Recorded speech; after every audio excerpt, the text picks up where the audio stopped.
नमस्कार, मैं हूं मनोज सिंह और आप देख रहे हैं Vikramshila academy Lucknow YouTube channel. चर्चा आज पुनः भारत और कनाडा संबंधों पर, जो कि निरंतर बिगड़ते जा रहे हैं। और इन बिगड़ते संबंधों की पृष्ठभूमि तो बहुत लंबी है, लेकिन तत्काल में G20 सम्मेलन से लौटने के बाद कनाडा के पीएम जस्टिन ट्रूडो ने भारत के ऊपर जिस तरीके से अनर्गल आरोप लगाए कि भारत सरकार और उसके एजेंट्स ने, डिप्लोमेट्स ने कनाडाई नागरिक निज्जर की हत्या कर दी, जो कि भारत की तरफ से मोस्ट वांटेड आतंकी था। और ये आरोप लगाते हुए उन्होंने भारत के डिप्लोमेट को कनाडा से निष्कासित कर दिया। भारत सरकार ने इसका तगड़ा प्रतिवाद किया और बिना सबूत के आरोप लगाने पर इसकी कड़ी आलोचना की और भारत में स्थित कनाडा दूतावास के डिप्लोमेट को भी प्रत्युत्तर में निकाल दिया।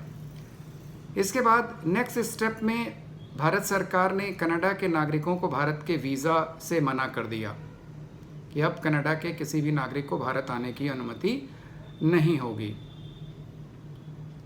कल एक और तगड़ा एक्शन भारत सरकार ने लिया।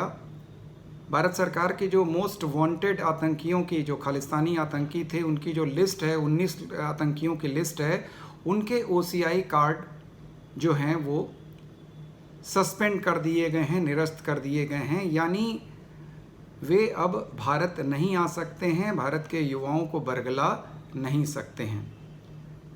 तो यहीं से OCI कार्ड की फिर से चर्चा शुरू हो गई है। तो सवाल ये उठता है कि आखिर ये OCI कार्ड होता क्या है। दरअसल विश्व के तमाम देशों में दोहरी नागरिकता की भी व्यवस्था की गई है कि यानी एक साथ व्यक्ति 2 देशों की नागरिकता या सिटीजनशिप ले सकता है। लेकिन भारतीय नागरिकता अधिनियम 1955 थोड़ा अलग है।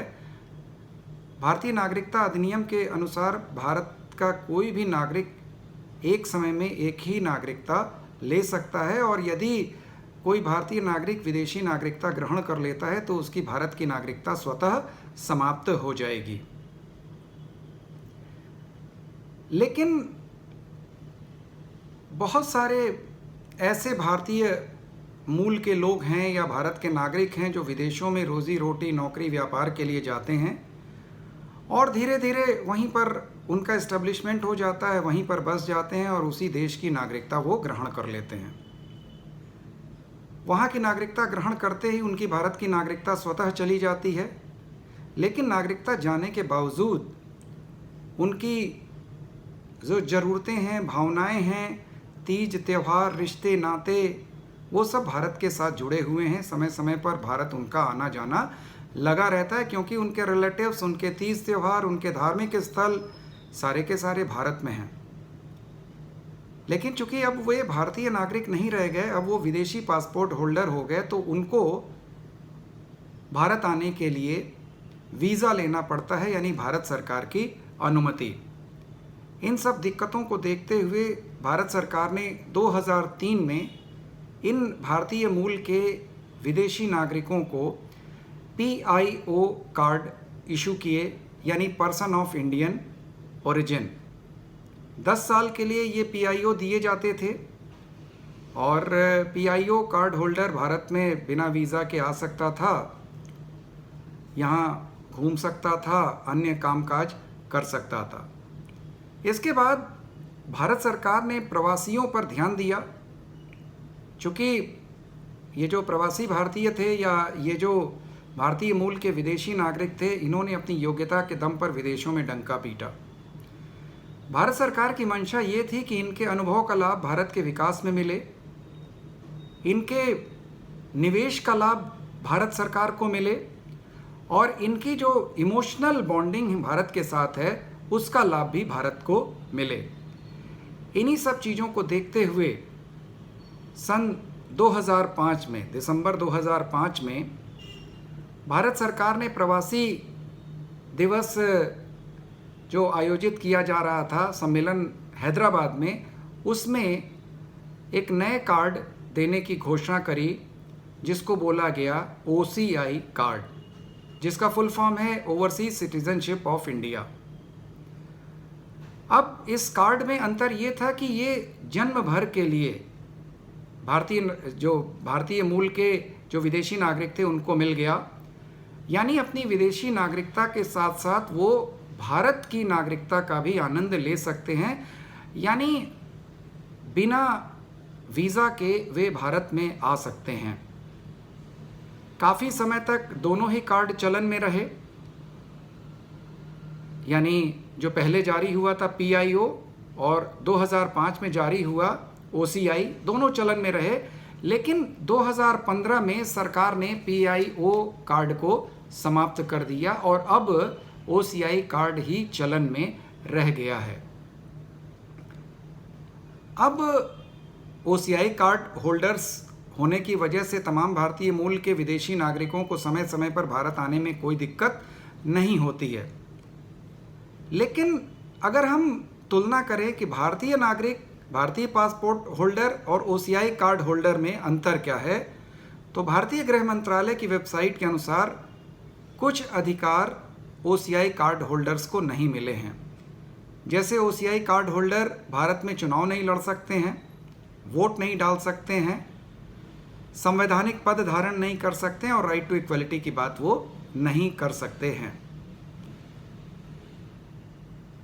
अब तक अगर पूछा जाए कि कितने भारतीय मूल के विदेशी नागरिक OCI कार्ड हासिल कर चुके हैं, तो ये संख्या 20 लाख से ऊपर तक पहुंच चुकी है।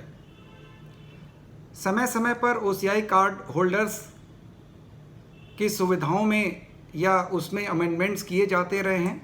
हाल ही में जो अमेंडमेंट किया गया है OCI कार्ड होल्डर्स के साथ, उसमें अब अनुसंधान, पत्रकारिता, पर्वतारोहण, मिशनरी या तबलीगी काम के लिए OCI कार्ड होल्डर्स को पूर्व अनुमति भारत सरकार से लेनी पड़ेगी।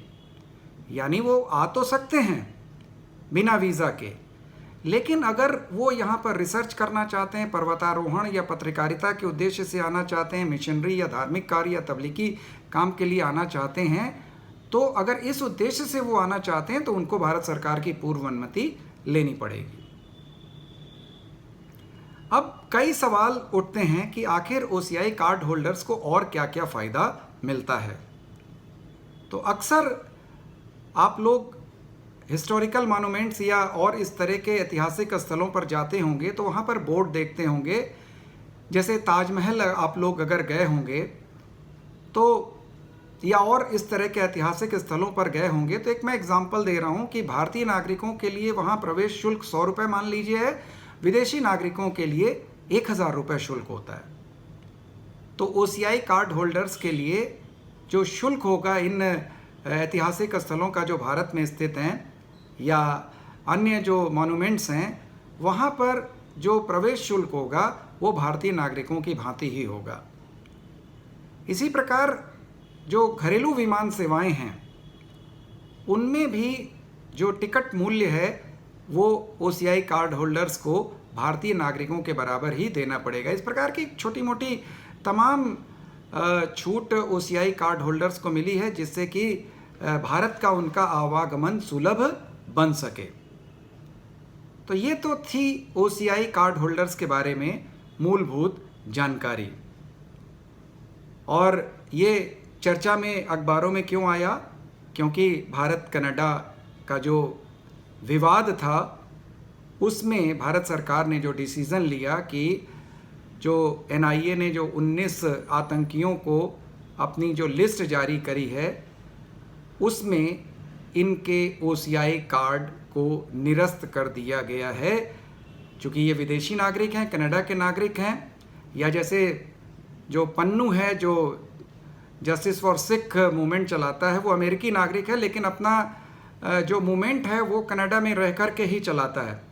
तब इस तरह के तमाम लोग अपने OCI कार्ड का प्रयोग करके भारत में प्रवेश नहीं पा सकते हैं। तो OCI कार्ड होल्डर्स या OCI कार्ड के बारे में आज बस इतना ही। आपसे अनुरोध है कि इस वीडियो को लाइक करें, शेयर करें और इस चैनल को प्लीज़ सब्सक्राइब ज़रूर करें। नमस्कार, जय हिंद।